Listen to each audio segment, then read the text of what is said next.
hears this mighty sound.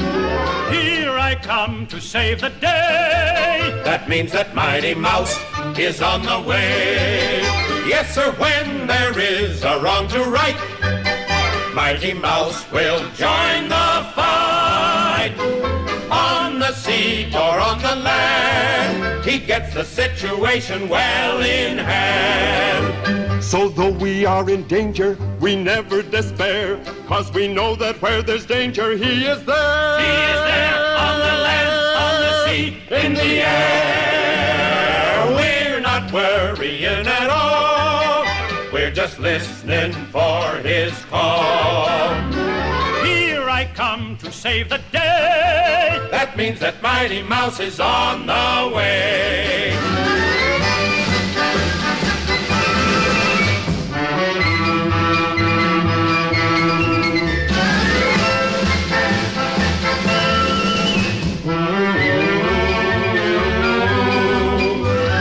We're not worrying at all. We're just listening for his call. Here I come to save the day. That means that Mighty Mouse is on the way. Elevenish. Good morning, how are we doing? I'm not even sure if this is working. I think it's working. I'm recording locally. Oh, there's my mic. Might be a little bit slow this morning. Me and the system and being laggy and stuff.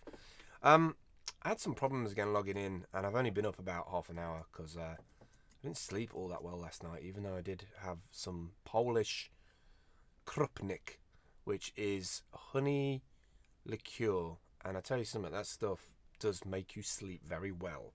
I was literally out for the count. So, right, problems this morning. I've been asked to do something in my course, which is to, by one of my students. He's asked how I do my setup in the morning. So, just before I do that, I'm going to dig out my inhaler, which is here, and just get this on because I'm really wheezy this morning. Job done. Relaxation. Steroids. Well, actually, there's no steroids in that one. I really do need to get the brown one. I think it's because living in the caravan, especially these last couple of months, every so often I get really chesty. I think it's stuff they put on the field, and it kind of just gets to me. So yeah, somebody asked me if I could do like a bit of a setup guide as to what I do in the morning before I get started. So the first thing that I do is I have to tether my iMac, because I use my iMac to connect to Blab. I have to tether to my iPad because I don't have wireless here. I have to use cellular. So I use cellular 4G. And so I power off my device first. I power off the iPad, complete refresh, because if you leave it on, it seems to get, what I've noticed, it seems to deteriorate over the period of time. So the signal gets worse, or at least the download speed and upload speed gets worse. So I end up like with a meg up and down, or sometimes even worse than that. So what I do is I reset the modem, I reset the iPad, and then once I've reset the iPad, I reboot it up, do a speed test. So I'll go to speedtest.net, I think it is, and make sure that my upload and download speed are okay. So it's normally around 9 meg, 10 meg down, and around 3 to 5 meg up, which is more than enough for live streaming. Gives me a bit of space either side, and it's kind of useful at that speed. It's not the best, obviously. It's not a wireless connection. It's not a wired connection, which would be even better. But it does work. I mean, it's kind of, what can you expect for being in a field connecting to, luckily, to 4G. At first, when I got up here, I had to use EE because they were the ones that had 4G. 3 didn't have 4G at the time. Now they've got the 4G network, and it's the same price. I think it works out about £20 a month or something like that, £25 a month, something like that. But I do have a number of SIMs that I switch between. I'm not using either of those at the moment. I'm using another one, which seems to be good on 4G. They don't seem to have any throttling on it at all, so I've been using that. It's kind of cool. What else?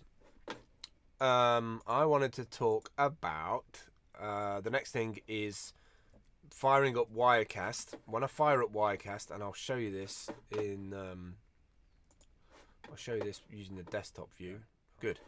So this little app here, webcam settings panel, what it allows me to do, I can change from the camera inputs, but it allows me to change the auto exposure aperture priority, exposure gain, everything else. What I've got is a bunch of different profiles. So these profiles are different places where I've set up settings. So it might be places that are either at a coffee shop or in the van in the morning, at night, depending on if I have the door open or not. And so I can just jump to those settings straight away.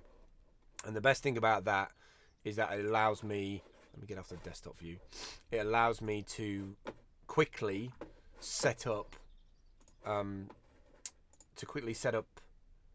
defaults for certain areas. So if I'm in a coffee shop or if I'm here at the van, then I can get my color balancing all set up, everything super quick. As long as the lights are on and as long as I've got the green screen out, then it sits there and it looks all right, then all the colors look okay on the back. Somebody's just come in. Hello, whoever's just come in. Right, what else do I do in the morning? So I do the speed test, I do the Wirecast thing. One of the things with Wirecast that I also do is if you go to output in the top tab bar, it says virtual camera out. And in virtual camera out, what I do is I set that to HD 1080 and then virtual microphone and then start. And then what that does is it shows a virtual camera and a virtual audio out inside of Blab. So the little drop down at the top, your little camera icon in the URL bar is in Chrome. On Chrome it's on the right. In Opera, which I've been using recently because I like the speed of it, it's on the left. And you just select Wirecast virtual inputs for both. And then that's that. I'm trying to think what else I do. Let me try and bring up a file here. What else do I do when I set up? Because I did make a little list of the things that I do. So I turn off the device, I do a hard reboot, do a speed test, then I do the calibration of the camera and the settings. Test recording locally with audio. So that's another thing that I had a problem with this morning, it wouldn't work, is that I kept on coming into Blab and I just get this spinning icon. And it just didn't seem to take my camera input at all. So what I found is that if I go to appear.in and load appear.in up, for some reason that kind of gives it a jolt. So now I'm going to start doing that every day, but it wasn't doing this until a couple of days ago. If I go into appear in, as long as the picture shows up in that, when I come back to Blab it seems to work. I'm not sure why it does that. I'm not sure if it's some kind of setting thing for the browser. I have been clearing out my cache the last few days, so maybe that kind of removed the setting for the webcam in some way. I have no idea. What else do I do on that list? Let me find that list again. So calibration of the camera, test recording locally with audio, test Blab before the official Blab starts. So I think they've fixed it now in terms of the record button on scheduled posts, but I always do a little test Blab first to make sure that my video comes up, make sure that I can stream, because there's nothing worse than scheduling a Blab and then you get into the Blab, you start up your camera and it doesn't work, and then you have to shut that down, and then that kills off that scheduled session. So anybody who's been subscribed to it, you kind of lose they've got a URL to go to, they know where they're coming to, they've subscribed to that particular URL, and you kind of lose them. So it's a bit of a pain. What else do I do? Fixing the 3G catch to 4G on tethered iPad. I kind of told you about that already. Make sure Skype is not running on a PC, otherwise it won't allow for web chat as it owns the channel. So that's something new that we found out recently when we tried to get somebody else in to appear in. Actually, we tried to have a video chat and they were running Skype on a PC, and the Skype version seems to hog the webcam and the audio. So try and make sure that you're not running other apps that take control of your camera and your audio before going into Blab. The camera input, I've just put the camera input, I'm not quite sure what I'm saying there. And then all you need to know in Wirecast is that you make sure that the virtual camera out is on start. And then I've now also recorded this locally, so at the moment my CPU is about 66% and jumping from 66 to 70%, from 20 to 30 frames a second. So it's really quite slow on recording. It's not up to speed. I could probably do with a faster computer to record better.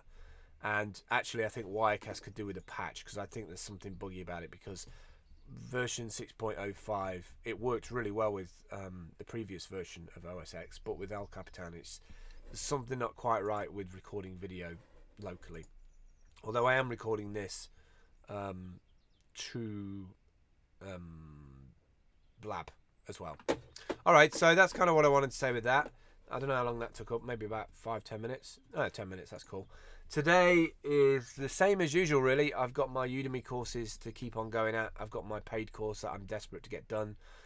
I've also, which entails me making stuff in a thing called Haiku Deck, Haiku deck.com. The thing I love about Haiku Deck is that I don't have to go digging around the internet looking for pictures. I can literally just search for a keyword in Haiku Deck and it finds me the background picture, which is really nice. So I've got 4 more of those to do this morning. Yeah, 4. I've got 4 more of those to do this morning before I go out.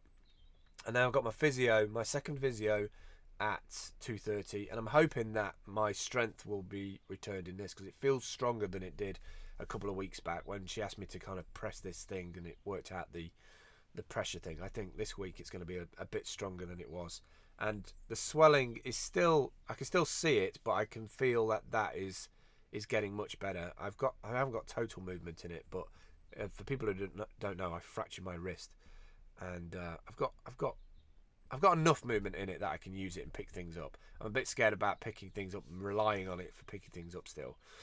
But in terms of light work, I'm hoping today that if it's gone up, the strength of it's gone up, then I'll be able to go back to work, because I am missing work. I'm missing like the consistency of getting up and getting out to a job and then coming back and doing my stuff. So especially if I could do the early shift, because there's like a 7 till, what would it be? 7, 8, 9, 10, 11, 12, 1, 2, 5, 6, 7, 2, 3. Yeah. So maybe like a 6 till 3, 8-hour shift. Or even 6 hours.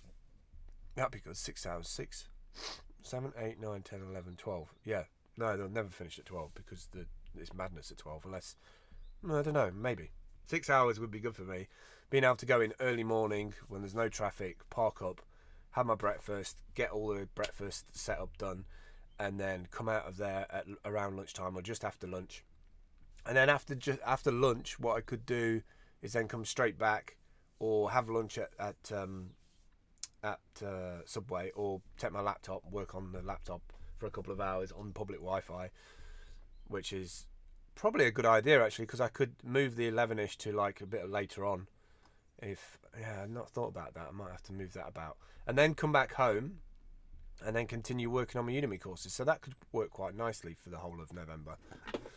That's kind of what I'm thinking of anyway. Where am I in October? I've got like, I don't know how many days. Is it 28 days in October? I think so. So I've got like a week to finish off this paid course.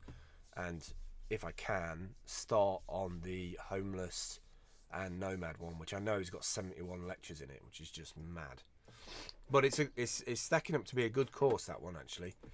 A bit of an update on students. I think I told you this. I reached over 1,000 students. I think it's 1,025 now. It goes up like every day. I kind of get a spurt of different people, and I haven't really promoted that much in the last week. When I first promoted, it got a lot, and I think most new courses do because they get spread. The vouchers get spread all over the place. Yeah, so 1,026 students, 500 on my MiFi series, about 800 on my Wirecast one, the first one.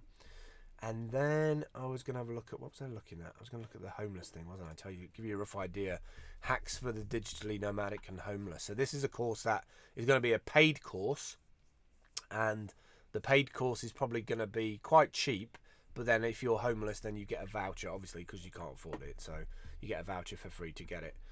And so what I've got in that is I've got kind of a big disclaimer in there, sort of saying, I want you to be positive, safe and fed before you start to look at this course. I don't want people to think that, people are homeless, therefore why would they need a course? Because I agree with you. It's like the first thing on their mind is survival. Is, as long as they've got like a roof over their head and they're fed and they're safe, that's the first priority. So I've kind of put that in the first section, that this isn't like some technological kind of course that's going to save people's lives.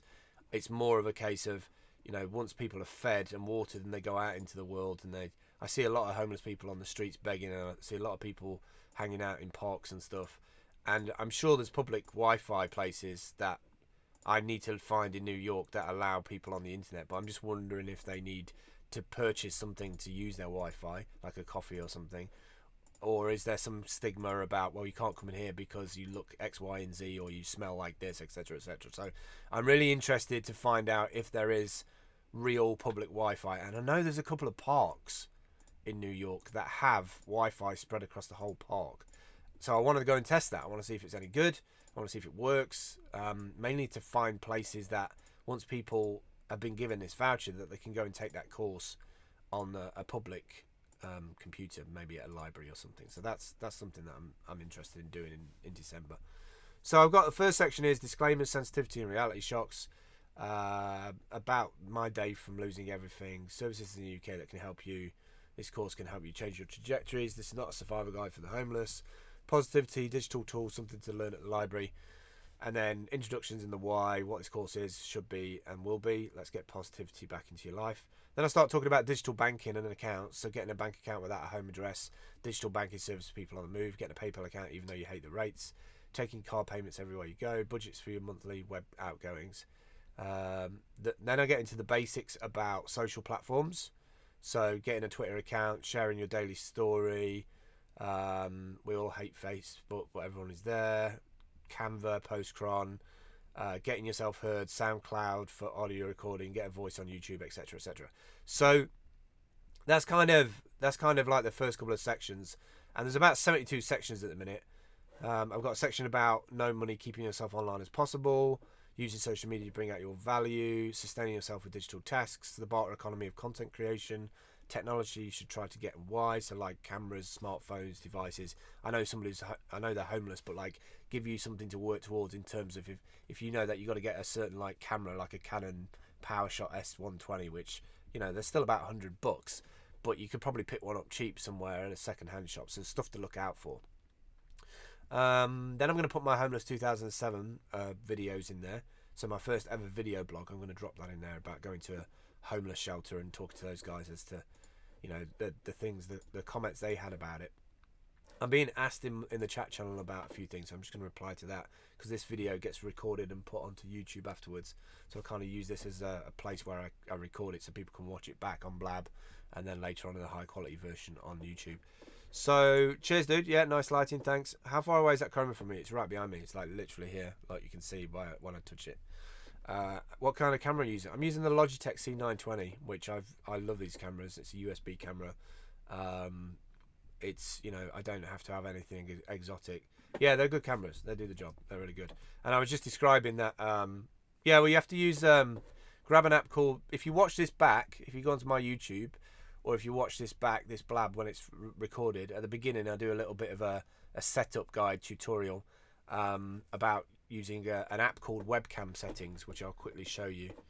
I don't know if you use webcam settings, but if I shrink this down, let's shrink that down and bring up Wirecast and slip that onto desktop, and let's get rid of that, get rid of that, get rid of that. And then if I go up here, this is an app called Webcam Settings, and you can set in here for your webcam various settings, so auto exposure, exposure time, gain, brightness, contrast, and then you can manage profiles, so you can set up profiles which help you lock the camera, stop it searching for a shot, which is kind of useful. Yeah, so it's just Webcam Settings, that is on the App Store. I don't know if you pay for it. I think you do have to pay for it, but it's a really good app. What else do I want to say? I think we're pretty much... No, you're not bugging, it's fine. So I think I'm pretty much there. Just need to double check the time. Yeah, we're up to 20 minutes. I'm done, really. I'm going to physio today at 2:30, and then I'm carrying on with my Udemy. So I've got like 4 haiku deck clips to record today, which are my intros for each lecture section. There's like 12 lecture sections. And I'm going to try and get most of those recorded today, at least the first 6 lectures, in the hope that by tomorrow, because I'm going to an open day for jobs tomorrow, I'm hoping to get a driving job tomorrow. If I can get that, then I don't have to do the subway stuff. And it also means that I can do live streaming and chat and podcasts from the car, which would be kind of cool for the month of November. Kind of get some people behind the Humble NYC trip, which, by the way, is GoFundMe.com/Humble NYC. Get us to New York City. I know people behind the scenes Chloe and Dale are trying to work together to bring some money in. I know that Megan's trying to find a job somewhere so that she's got some extra money. I'm trying to do this temporary work. I'm also going to probably sell my MacBook Pro, my GoPro 3, my Canon 650 DSLR, and my electric bike. So overall about $1,500 worth of money, which will help massively go into that fund. And the way I see it is that, you know, I don't use the GoPro enough. The 650 I'll miss, but I actually would like one of the new Sony RX cameras. Yeah, so all good. That's the way we are today. I'm going to have to drink more coffee. I literally woke up at like 10:30 and was like in a panic setting things up. So do look at this on YouTube. It'll be up in the next couple of hours. It's youtube.com/rewind, R3wind. I will catch up with you tomorrow. See you later. Bye-bye.